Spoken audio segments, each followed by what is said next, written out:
दोस्तों मेरा नाम है पवन श्रीवास्तव और मैं स्वागत करता हूं आपका आपके अपने यूट्यूब चैनल माई लाइब्रेरी 99 पे। तो दोस्तों ये इंग्लिश कंटेंट की हमारी 24th वीडियो है और वीडियो सीरीज नंबर 11 का पार्ट 1 है। टॉपिक हमारा जो आज शुरू हो रहा है वो है इन्फॉर्मेशन एंड नॉलेज मैनेजमेंट। तो वीडियो की शुरुआत में ही आपको बता देना चाहता हूँ ये वीडियो थोड़ी लंबी होने वाली है क्योंकि मेरा गला बिल्कुल भी ठीक नहीं था और मैं ट्रैवल कर रहा था जिसकी वजह से मैं वीडियो नहीं बना पाया पिछले कुछ दिन। बट मेरी कोशिश है कि मैं जल्दी से जल्दी आपको जो भी कंटेंट मेरे पास अवेलेबल है सब कुछ अवेलेबल करवा दूँ। ठीक है, तो चलिए टाइम वेस्ट नहीं करते और शुरू करते हैं अपने आज के क्वेश्चंस। तो क्वेश्चन है the complete bibliographic details in MARC are available in, so they are available in variable fields. Next question है which one is not a canon as given by Ranganathan. so Ranganathan द्वारा डॉक्टर रंगनाथन ने कुछ cannons दिए हैं classification के और cataloguing के, तो इनमें से कौन सा कैनन है जो कि रंगनाथन द्वारा नहीं दिया गया है। तो देखिए डॉक्टर रंगनाथन ने कैनन ऑफ कंसिस्टेंस दिया हुआ है, कैनन ऑफ कॉन्टेक्स्ट भी दिया है, कैनन ऑफ करेंसी भी दिया है। तो हमारा आंसर हो जाएगा कैनन ऑफ कॉम्प्रिहेंसिवनेस। ठीक है, नेक्स्ट क्वेश्चन पे चलते हैं।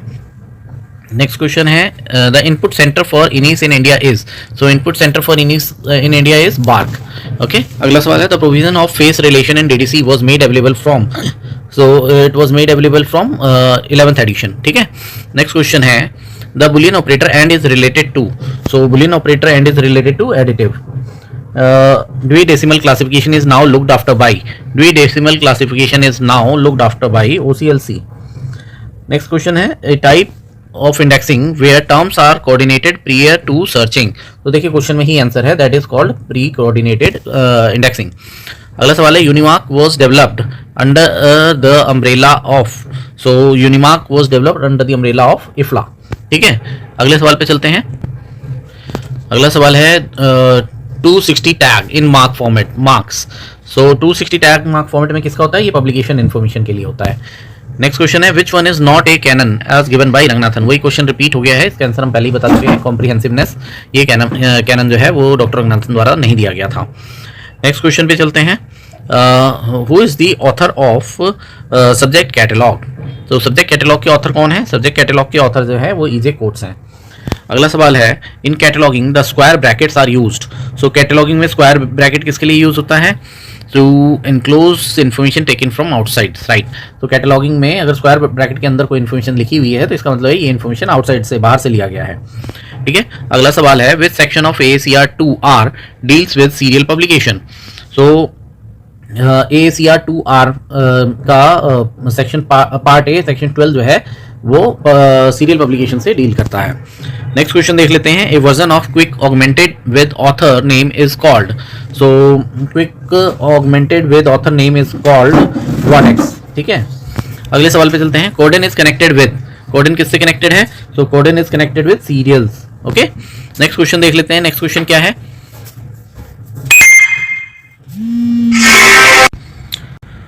Corollary for second law of library sciences, तो इसका आंसर हो जाएगा बुक्स फॉर ऑल। ठीक है, नेक्स्ट क्वेश्चन देख लेते हैं national knowledge network is to be implemented by, so national knowledge network is to be implemented by किसके द्वारा इम्प्लीमेंट किया जाना है, ये इम्प्लीमेंट किया जाना है नेशनल इन्फॉर्मेशन सेंटर के द्वारा, सॉरी नेशनल इन्फॉर्मेटिक्स सेंटर के द्वारा, ये स्पेलिंग यहाँ पे गलत है, ये NIC के द्वारा इम्प्लीमेंट किया जाना है। ठीक है, NIC की फुल फॉर्म भी कई बार पूछी जाती है, ध्यान रखिएगा इसकी फुल फॉर्म जो है नेशनल इन्फॉर्मेशन सेंटर नहीं है, इसकी फुल फॉर्म जो है नेशनल इन्फॉर्मेटिक्स सेंटर। ठीक है, नेक्स्ट क्वेश्चन पे चलते हैं। नेक्स्ट क्वेश्चन है G39.50 is a standard for, so G39.50 is a standard for search and retrieval. ठीक है, अगला सवाल है in context to modulation PCM stands for, so PCM stands for pulse code modulation. ठीक है, अगला सवाल है ISO 9000 standard denotes, so ISO 9000 standard denotes consistent performance of a product or service to a given set of standard or expectations, total customer satisfaction, representation of stakeholders issue, detailed list of measuring techniques। जहाँ तक मुझे याद आ रहा है ISO 9000 standard denotes consistent conformance of a product or service to a given set of standard or expectation। ठीक है, तो ये आंसर हो जाएगा। अगला सवाल है as specified by AACR 2R the source of information for machine readable data file is, तो इसमें इंटरनल इसका जो आंसर हो जाएगा वो होगा इंटरनल यूजर लेवल। ठीक है, अगला सवाल है when a source referred to once in the foot note is referred to again, and between them no other reference that is citation intervenes, then the footnote uses the abbreviation. So देखिए इसको IBID बोलते हैं, IBID लिख दिया जाता है जब इस तरह से होता है। तो मतलब एक ही आर्टिकल में दो बार एक ही रेफरेंस, एक ही आर्टिकल को दो बार साइट किया गया है तो वहाँ पे IBID लिख दिया जाता है। एक बार रेफरेंस पूरा डिटेल में लिख दिया और दूसरी बार जो है IBID लिख दिया, और शर्त ये भी है कि बीच में कोई और साइटेशन ना हो उन दो साइटेशंस के बीच में, ठीक है। नेक्स्ट क्वेश्चन पे चलते हैं। नेक्स्ट क्वेश्चन है क्वेश्चन नंबर 23। तो क्वेश्चन है what is information. So information क्या है? Information is a product of different type of human activities and events, ठीक है। अगला सवाल है who said the information is product and process both. So information is product and process both किसने बोला था? मिस्टर जे मार्टिन ने बोला था। Next question is when was the word information first used. So word information was first used in 1960, ठीक है। Next question पे चलते हैं। Knowledge can be synonymised as which of the following. तो knowledge क्या है? Organised body of information. So first वाला A answer हो जाएगा। नेक्स्ट क्वेश्चन है which is the real process of gaining knowledge from information. तो सबसे पहले डेटा होगा, फिर इन्फॉर्मेशन होगा, फिर नॉलेज होगा। तो I think C is the right answer. Next question is information can be categorized into which of the following three parts. तो इन्फॉर्मेशन को कौन से तीन पार्ट्स में डिवाइड किया जा सकता है? Analytical, statistical, systematic, logical, analytical, statistical, systematic, analytical and descriptive, statistical, descriptive and analytical. तो हमारा आंसर हो जाएगा statistical, descriptive and analytical.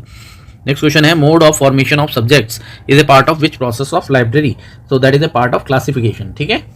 Next question है the organisation of information and knowledge is done in the libraries by. तो organization of information and knowledge is done in the libraries by organization of information and knowledge that is done by classification, ठीक है। तो इसका answer हो जाएगा classification. Next question पे चलते हैं। नेक्स्ट क्वेश्चन है question number 31। if we compare information and knowledge with yarn and process of preparing cloth by it, then the information will be equivalent to. So information will be equivalent to yarn. Next question is complex subjects are obtained by which mode of formation of subject. So यहाँ पे जो options दे रखे हैं इसमें जो answer होगा loose assemblies. Loose assemblies में काफ़ी कॉम्प्लेक्स सब्जेक्ट होते हैं। उसके बाद अगर सेकंड बोला जाए तो फ्यूजन भी एक तरह का कॉम्प्लेक्स सब्जेक्ट है। Next question is pure subjects are obtained by which of the following mode of formation of subject. So pure subject find out करने के लिए डिस्टिलेशन करना पड़ता है, ठीक है। अगर आपने मेरी ये सब्जेक्ट फॉर्मेशन वाली वीडियो नहीं देखी है डिस्क्रिप्टिव वाली, तो डिस्क्रिप्टिव वीडियो का लिंक आपको वीडियो के एंड में या फिर डिस्क्रिप्शन में मिल जाएगा, वहाँ से आप देख सकते हैं। नेक्स्ट क्वेश्चन पे चलते हैं। Who gave the term mode of formation of subjects. So ये टर्म किसने दिया था? ये टर्म दिया था डॉक्टर रंगनाथन ने।